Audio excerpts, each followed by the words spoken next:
ಪದೇ ಪದೇ ಅಂತ ಹೇಳಿದ್ರೆ ಸರ್ಕಾರಗಳು ಬಂದು 3 ವರ್ಷ ಆಗಿದೆ. 3 ವರ್ಷ ಆದ್ರೂ ಪದೇ ಪದೇ ನಾವು ಏನ್ಷ್ಟೇ ಅವ್ರ ಹತ್ರ ಗೋಗರ್ದ್ರೂ ಮನವಿಗಳನ್ನ ಮಾಡಿಕೊಂಡ್ರೂ ಸರ್ಕಾರಿ ನೌಕರರಿಗಿರುವ ಸರಿಸಮಾನ ವೇತನ ಕೊಡ್ತೀವಿ ಅಂತ ಏನು ಪ್ರಣಾಳಿಕೆ ಭರವಸೆಯನ್ನು ಕೊಟ್ಟಿದ್ರು, ಆ ಭರವಸೆಯನ್ನು ಈಡೇರಿಸೋ ನಿಟ್ಟಿನಲ್ಲಿ ಯಾವುದೇ ಕ್ರಮಗಳನ್ನ ತಗೊಳ್ತಾ ಇಲ್ಲ. ಮತ್ತು ಇಂದಿನ 40 ವರ್ಷದ ಚೌಕಾಸಿ ಪದ್ಧತಿಯಲ್ಲೇ ಅದರಲ್ಲೂ ತೀರಾ ಮೋಸವಾಗಿ 3%, 5%, 7% ಅಂತ ನಿಜವಾಗಲೂ ಸರ್ಕಾರ ಮತ್ತು ಆಡಳಿತ ಮಂಡಳಿ ಸಾರಿಗೆ ನೌಕರರನ್ನ ಆ ರೀತಿ ಪರ್ಸೆಂಟೇಜ್ ಕೊಡೋಕ್ಕೂ ಮುಖಾಂತರ ಘೋಷಣೆ ಮಾಡೋ ಮುಖಾಂತರ ನಮ್ಮನ್ನು ಅವಮಾನಗೊಳಿಸ್ತಾ ಇದೆ, ಅಗೌರವದಿಂದ ನಡ್ಕೊಳ್ತಾ ಇದ್ದಾರೆ. ಈಗಾಗಲೇ ನಾವು ಈಗ ಏನು ಸಭೆಗಳ ಸಾಲು ಸಭೆಗಳಾಗಿದ್ದಾವೆ, ಯಾವುದೇ ಸಭೆಗಳಲ್ಲಿ ನಮ್ಮ ಫಲಪ್ರದವಾಗಿ ನಮಗೇನು ಬೇಡಿಕೆಗಳು ಈಡೇರಿಲ್ಲ. ಸೊ ಆ ನಿಟ್ಟಿನಲ್ಲಿ ಈ ಸಾರಿ ನಾವೇನು KSRTC ನೌಕರರ ಕೂಟ ಮತ್ತು ಒಕ್ಕೂಟದ ವತಿಯಿಂದ 1 ದಿನದ ಧರಣಿ ಸತ್ಯಾಗ್ರಹವನ್ನು ಹಮ್ಮಿಕೊಂಡು ಇವತ್ತು ಸಂಜೆ ನಾವು ನಾಯಕರು ಮತ್ತು ನೌಕರರೆಲ್ಲ ಸೇರಿ ಒಂದು ನಿರ್ಧಾರಕ್ಕೆ ಬಂದು ಮುಂದಿನ ಒಂದು ಉಗ್ರ ಹೋರಾಟಕ್ಕೆ ನಾವು ಸಜ್ಜಾಗೋದಕ್ಕೆ ಇವತ್ತು ನಾವು ಇಲ್ಲಿ ಬಂದಿದ್ದೀವಿ. ನಮ್ಮ ಮುಖ್ಯ ಬೇಡಿಕೆ ಸಾರಿಗೆ ನೌಕರರಿಗೆ ಪ್ರಣಾಳಿಕೆ ಭರವಸೆ ನೀಡಿರುವಂತೆ ಸರಿಸಮಾನ ವೇತನವನ್ನು ನೀಡಬೇಕು, ಮತ್ತು 38 ತಿಂಗಳ ವೇತನದ ಹಿಂಬಾಕಿಯನ್ನು ನೀಡಬೇಕು, ಮತ್ತು ನಮಗೆ ಏನು ಚುನಾವಣೆಯನ್ನು ಮಾಡ್ತೀವಿ ಅಂತ ಹೇಳ್ತಾ ಇದ್ದರೆ ಚುನಾವಣೆ ಮಾಡಬೇಕು. ಸರ್ಕಾರಕ್ಕೆ ಬರೀ ನಮ್ಮನ್ನು ಬಳಸ್ಕೊಳ್ಳೋದು ಗೊತ್ತಿದೆ ಹೊರತು ಸರ್ಕಾರ ನಮಗೆ ಯಾವುದೇ ರೀತಿಯ ಅನುಕೂಲ ಮಾಡುವ ನಿಟ್ಟಿನಲ್ಲಿ ಯಾವುದೇ ಕೆಲಸಗಳನ್ನ ಮಾಡ್ತಾಯಿಲ್ಲ. ಶಕ್ತಿ ಯೋಜನೆ ಅಂತ ತಂದಾಗ ಸುಮಾರು ಒಂದು 15,000 ನೌಕರರು ಕಡಿಮೆ ಇದ್ದರು, ಸುಮಾರು 10,000ಕ್ಕಿಂತ ಬಸ್ಸುಗಳು ಹೆಚ್ಚು ಕಡಿಮೆ ಇದ್ವು. ಆ ಒಂದು ಹೆಚ್ಚು ಪ್ರಯಾಣಿಕರನ್ನ ಎತ್ಕೊಂಡು ನಾವೆಲ್ಲ ಇಷ್ಟು ಕಷ್ಟಪಟ್ಟು ಇವ್ರಿಗೆಲ್ಲ ದುಡಿದು ಇವರಿಗೆ ಹೆಸರು ಮಾಡಿಕೊಟ್ಟಿದ್ದೀವಿ. ಇದು 5 ಗ್ಯಾರಂಟಿಗಳಲ್ಲಿ ಅತಿ ಹೆಚ್ಚು ಇವ್ರಿಗೇನಾದರೂ ಜನಪ್ರಿಯತೆ ತಂದುಕೊಟ್ಟಿದೆ ಮತ್ತು ಸಾರ್ವಜನಿಕರು ನೇರವಾಗಿ ತಲುಪಿದೆ ಅಂದರೆ ಅದು ಶಕ್ತಿ ಯೋಜನೆಯಿಂದ ಮಾತ್ರ ಸಾಧ್ಯ.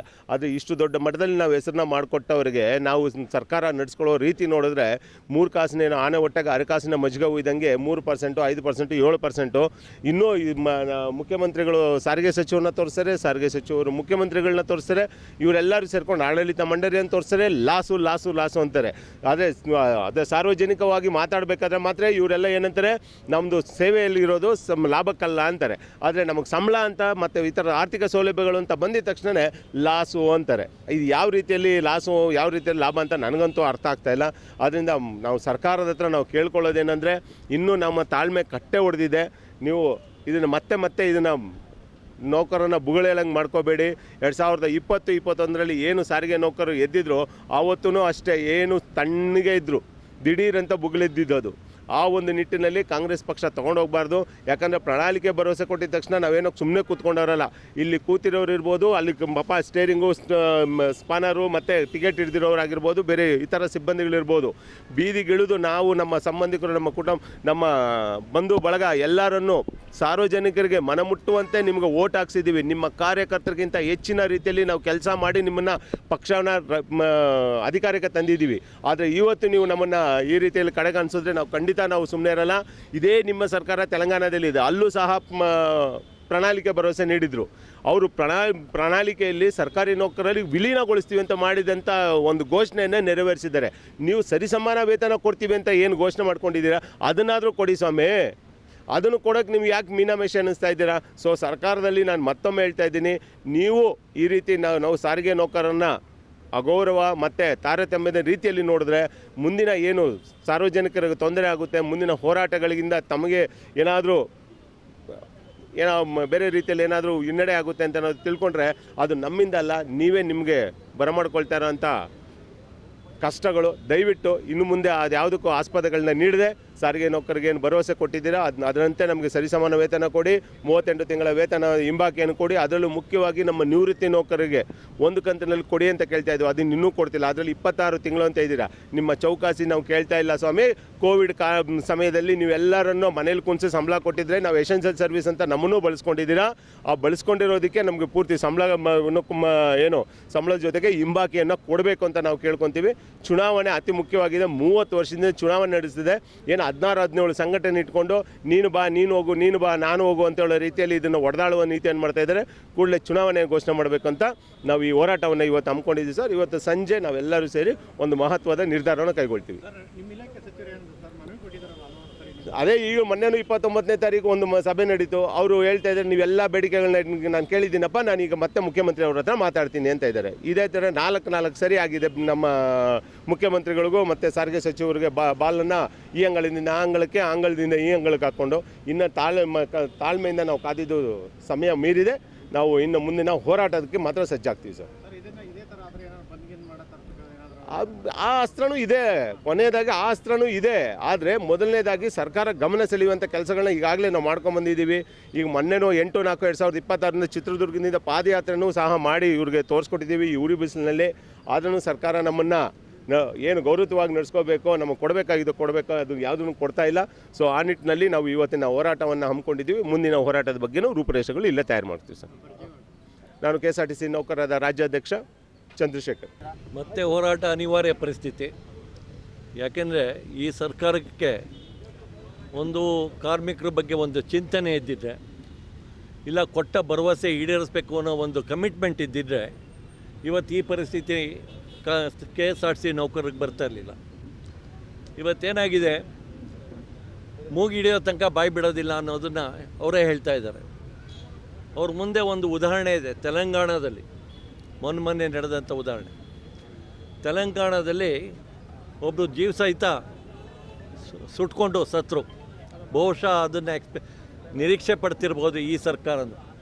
ನಾವು ಯಾರು ಬೆಂಕಿ ಹಾಕ್ಕೊಂಡು ಸಾಯಬೇಕು, ಆಮೇಲೆ ಕರೆದ್ಬಿಟ್ಟು ಮಾತುಕತೆ ಮಾಡ್ತಾರೆ ಹೊರತು, ಯಾಕೆಂದರೆ ಇದಕ್ಕೆ ಬಂಡವಾಳನೇ ಇಲ್ಲ ಅಂತ ಹೇಳ್ತಾರೆ. ಅಂದರೆ ಅಷ್ಟು ಕಠೋರವಾದಂಥ ಸರ್ಕಾರ ಆಗಿದೆ. ರಾಮಲಿಂಗಾರೆಡ್ಡಿ ಅವರು ಪ್ರಯತ್ನ ಮಾಡ್ತಾಯಿದ್ದೀನಿ, ಹೋಗಿ ಮಿನಿಸ್ಟ್ರಿಗೆ, ಚೀಫ್ ಮಿನಿಸ್ಟ್ರಿಗೆ ನಾವು ಕನ್ಸಲ್ಟ್ ಮಾಡ್ತಾಯಿದ್ದೀವಿ, ಅವ್ರನ್ನ ಕನ್ವಿನ್ಸ್ ಮಾಡಿದೆ ನಾನು ಏನೂ ಮಾಡೋಕ್ಕಾಗಲ್ಲ ಅಂತ ಹೇಳ್ತಾರೆ. ಭಾಳ ಸಹಾನುಭೂತಿ ನಮ್ಮ ಜೊತೆ ತಿಳಿಸ್ತಾ ಇದ್ದಾರೆ. ಆದರೆ ಕಾರ್ಯರೂಪಕ್ಕೆ ಒಂದು ಬರ್ತಾ ಇಲ್ಲ. ಏನಾಗಿದೆ, ಬಿಗಿ ಮುಸ್ತಿ ಬೀಗ ಎಲ್ಲ ದುಡ್ಡೊಂದು ಟೆರ್ರಿಗೆ ಬೀಗ ಹಾಕ್ಬಿಟ್ಟು ಬೀಗದ ಕೈ ಸಿದ್ದರಾಮಯ್ಯನವರು ಇಟ್ಕೊಂಡ್ಬಿಟ್ಟಿದ್ದಾರೆ.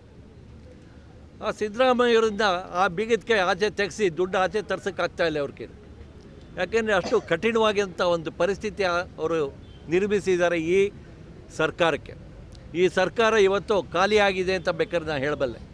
ಯಾಕೆಂದರೆ ಎಲ್ಲಕ್ಕೂ ಫ್ರೀ. ಇವ್ರು ಬೇಕಾದಕ್ಕೆ ದುಡ್ಡು ಕೊಡ್ತಾರೆ, ಕೋಟ್ಯಾಂತರ ರೂಪಾಯಿ ಕೊಡ್ತಾರೆ, ಸಾವಿರಾರು ಕೋಟಿಗಳನ್ನ ಕೊಡ್ತಾ ಇದ್ದಾರೆ. ಆದರೆ ಇಲ್ಲಿ ಕಾರ್ಮಿಕರಿಗೆ ನ್ಯಾಯವಾಗಿ ಕೊಡಬೇಕಾದ್ದು. ನಾನು ಹೇಳೋದು ಇಷ್ಟೇ, ಶ್ರೀಮಾನ್ ಸಿದ್ದರಾಮಯ್ಯನವರೇ, ಏನು ಈ ಶಕ್ತಿ ಯೋಜನೆಯಿಂದ ನಮಗೇನು ಕೊಡಬೇಕು ಅದನ್ನು ಸಂಪೂರ್ಣವಾಗಿ ಆಯಾ ತಿಂಗಳು ಕೊಟ್ಬಿಡಿ. ನಿಮ್ಮ ಹತ್ರ ಬಂದು ನಾವು ಭಿಕ್ಷೆ ಬೇಡಬೇಕಾದ್ದಿಲ್ಲ. ಆ ದುಡ್ಡಲ್ಲಿ ನಾವು ನಮ್ಮ ಸಂಸ್ಥೆ ಇವತ್ತು MD ಹೇಳ್ತಾರೆ, ಆ ದುಡ್ಡಿದೆ ನಾವು ಯಾರಿಗೂ ಕೇಳಬೇಕಾದ್ದೇ ಇಲ್ಲ. ನಿಮ್ಮ ಏನಿದೆ ಈ ಒಂದು ಬೇಡಿಕೆ ಅದನ್ನು ನ್ಯಾಯವಾಗಿ ನಾವು ಈಡೇರಿಸ್ಬೋದು ಅಂತ ಹೇಳ್ತಾರೆ. ಅಂದರೆ ಎಲ್ಲನೂ ಕೂಡ ಎಲ್ಲ ಕಬ್ಜಾ ಮಾಡಿ ಇಟ್ಕೊಂಡಿರೋಂಥ ಸರ್ಕಾರ, ಯಾರಿಗೂ ಫ್ರೀಡಮ್ ಕೊಟ್ಟಿಲ್ಲ. ಹಿಂದೆಲ್ಲ ಏನು ನಡೀತಾಯಿತ್ತು, ಅಗ್ರಿಮೆಂಟ್ ಅಂತ ಹೇಳಿದ್ರೆ ನಾವು ಮತ್ತು ಮ್ಯಾನೇಜ್ಮೆಂಟು ಕೂತ್ಕೊಂಡು ಮಾತುಕತೆ ಮಾಡ್ತಾಯಿದ್ವಿ. ಆ ಮಾತುಕತೆ ಮಾಡಿ ಆ ನಂತರ ಒಂದು 9ಕ್ಕೆ ಬರ್ತಾಯಿದ್ವಿ. ಪರ್ಸೆಂಟೇಜೋ ಇಲ್ಲ ಯಾವುದೋ ಒಂದು ಪೇ ಸ್ಕೇಲ್ಗೋ ಇದಕ್ಕೆ ಒಂದು ನಿರ್ದಿಷ್ಟವಾದಂಥ ಒಂದು ಒಪ್ಪಂದಕ್ಕೆ ಬಂದು ಅದನ್ನು ಒಂದು ಒಡಂಬಡಿಕೆ ಅಂತ ಮಾಡಿ ಆ ಒಡಂಬಡಿಕೆನ ಸರ್ಕಾರಕ್ಕೆ ಕಳಿಸ್ತಾಯಿದ್ವಿ. ಆ ಸರ್ಕಾರ ಅದನ್ನು ಅನುಮೋದನೆ ಮಾಡಿ ಕಳಿಸ್ತಾಯಿತ್ತು. ಆದರೆ ಈಗೇನಾಗಿದೆ ಅಂದರೆ ಸರ್ಕಾರದೇ 4 ಸತಿ ನಮ್ಮ ಹತ್ರ ಸಿದ್ದರಾಮಯ್ಯನವರು ಮಾತುಕತೆ ಮಾಡೋದು. 4 ಸತಿ ಮಾತಾಡೋದಾಗಲೂ ಕೂಡ ಏನೂ ಆಚೆ ಬರಲಿಲ್ಲ. ಕಡೆಗೆ ಒಂದು ಬೇರೆ ಸಂಘಟನೆಗಳು ಮುಷ್ಕರ ಮಾಡ್ತೀವಿ ಅಂತ ಹೇಳಿದ್ರು. ಮತ್ತು ನಮ್ಮ ಸಂಘಟನೆ ನಿರಂತರವಾಗಿ ಅವ್ರ ಹಿಂದೆ ಬಿದ್ದಿತ್ತು. ಆ ಸಂದರ್ಭದಲ್ಲಿ ಒಂದು ಸುತ್ತೋಲೆನ ತಂದಿದ್ದಾರೆ. ಆ ಸುತ್ತೋಲೆ ಪ್ರಕಾರ ಏನು, ಕೇವಲ 26 ತಿಂಗಳದು ಇದನ್ನು ಅಗ್ರಿಮೆಂಟ್ಸ್ ಅರಿಯರ್ಸ್ ಒಂದು 20ರಿಂದ ಕೊಡಬೇಕಾದಂಥ 38 ತಿಂಗಳು ಅರಿಯರ್ಸ್ ಏನಿತ್ತು, ಆ ಅರಿಯರ್ಸ್ ಬದಲು 26 ತಿಂಗಳು ಕೊಡ್ತೀವಿ ಅಂತ ಹೇಳ್ತಾ ಇದ್ದಾರೆ. ಮತ್ತು ಈ 1/1/24ರಿಂದ ಏನು ವೇತನ ಪರಿಷ್ಕರಣೆ ಜಾರಿ ಆಗಬೇಕು ಅಂತಿತ್ತು, ಆ ಜಾರಿ ಆಗುವಂಥ ದಿನಾಂಕನೂ ಕೂಡ 1/4/25ರಿಂದ ಜಾರಿ ಮಾಡ್ತೀವಿ ಅಂತ ಹೇಳ್ತಾ ಇದ್ದಾರೆ.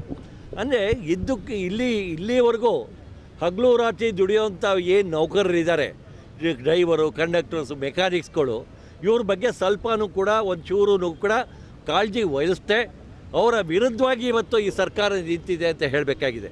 ಯಾಕೆಂದರೆ ಹಗಲು ರಾತ್ರಿ ದುಡಿಯೋಂಥವ್ರಿಗೆ ನಾವೇನು ಕೇಳಿದ್ದೀವಿ, ಅವ್ರ ಮನೆ ಆಸ್ತಿ ಏನಾದ್ರು ತೊಗೊಂಬಂದು ಕೊಡಿ ಅಂತ ಕೇಳಿದ್ದೀವ? ಸಿದ್ದರಾಮಯ್ಯನವರೇ ನೀವು ಯಾವ್ದಾದ್ರು ಆಸ್ತಿ ಮಾಡಿದರೆ ಕೊಡ್ರಪ್ಪ, ಮಾರ್ಬಿಟ್ಟು ತೊಗೊಂಬಂದು ಕೊಡಿ ಅಂತಿದ್ದೀವ?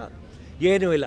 ಈ ಸಂಸ್ಥೆ ಹಗಲು ರಾತ್ರಿ ನೌಕರರು ದುಡಿದು ಇವತ್ತು ಸುಭಾಷ್ ನಗರದಂಥ ಒಂದು ಬಸ್ ಸ್ಟ್ಯಾಂಡ್ ಏನಿದೆ, ಆ ಥರದ್ದು 100 ಬಸ್ ಸ್ಟ್ಯಾಂಡ್ಗಳು ಇಡೀ ರಾಜ್ಯದಲ್ಲಿದೆ. ಬೇಕಾದಷ್ಟು ಆಸ್ತಿಗಳು ಮಾಡಿದ್ದಾರೆ. ಇವತ್ತು ಬುಕ್ ವ್ಯಾಲ್ಯೂ ಎಲ್ಲ ಝೀರೋ ಆಗಿದೆ. ಅಲ್ಲಿ ಬುಕ್ ವ್ಯಾಲ್ಯೂ ಝೀರೋ ಇವತ್ತು. ಯಾಕೆಂದರೆ ಹಲವಾರು ವರ್ಷಗಳಿಂದ ಹಿಂದೆ ತೊಗೊಂಡಿರೋದು. ಯಾವುದಾದ್ರು ಒಂದನ್ನ ಮೇಲೆ ಸಾಲ ತೊಗೊಂಡು ಕೊಡ್ರಪ್ಪ, ನಮಗೆ ನಾಳೆ ತೀರಿಸಿ ನಿಮ್ಮ ಉತ್ತಮವಾದಂಥ ಪರಿಸ್ಥಿತಿ ಬಂದರೆ. ಹಗಲು ರಾತ್ರಿ ನಾವು ದುಡಿತಾ ಇದ್ದೀವಿ, ನಮಗೆ ಹಣ ಇಲ್ಲ ಅಂತ ಹೇಳ್ತಾರೆ. ಅಂದರೆ ನಾವು ದುಡಿತಾ ಇರೋದೇನು, ಎಲ್ಲಿಗೆ ಹೋಗ್ತಾ ಇದೆ ಆ ಹಣ? ಆ ಹಣಕ್ಕೆ ಒಂದು ಕೂಡ ಲೆಕ್ಕ ಕೊಡ್ತಾರೆ. ಏನು ಲೆಕ್ಕ ಕೊಡ್ತಾರೆ ಅಂತ ಹೇಳಿದ್ರೆ ಸುಮಾರು ಒಂದು ಮುಕ್ಕಾಲು ಗಂಟೆ ನಮ್ಮ ಹತ್ರ ಕೂತ್ಕೊಂಡು ಲಾಸ್ಟ್ ಕಳೆದ ಮೀಟಿಂಗಲ್ಲಿ ಮುಕ್ಕಾಲು ಗಂಟೆ ಕೂಡ ಹೇಳಿದ್ದೆ ಅಂದರೆ ಇಷ್ಟು ಹಣ ಬರ್ತಾಯಿದೆ, ಇಷ್ಟು ಖರ್ಚಾಗ್ತಾಯಿದೆ. ಎನ್ಕ್ಯಾಶ್ಮೆಂಟು ಬಂದಿಲ್ಲ ಸರ್, ಯಾವುದು ಬಂದಿಲ್ಲ. ಈ ನಮ್ಮ ಡಿ ಎ ಪರಿಷ್ಕರಣೆ ಆಗಿರೋವಂಥದ್ದು ಅದರ ಅರಿಯರ್ಸ್ ಬಂದಿಲ್ಲ. ಈ ಸಂಸ್ಥೆ ಏನೂ ಕೊಡೋದಿಲ್ಲ. ಈ ಪರಿಸ್ಥಿತಿಗೆ ಬಂದು ಕೂತಿದೆ. ನಾನು ಇವತ್ತು ಒಂದು ಅನಿವಾರ್ಯದ ಪರಿಸ್ಥಿತಿ ಹೇಳಬೇಕು ಅಂತ ಹೇಳಿದ್ರೆ, ಬೇರೆ ಸಂಘಟನೆಗಳು ಇದೆ, ಜಂಟಿ ಕ್ರಿಯಾ ಸಮಿತಿ ಇದೆ. ಇವತ್ತು ಜಂಟಿ ಕ್ರಿಯಾ ಸಮಿತಿಗೆ ಈಗಲೂ ಕೂಡ ನಾನು ಕಳಕಳಿಯಾಗಿ ಕೇಳ್ಕೊತೀನಿ.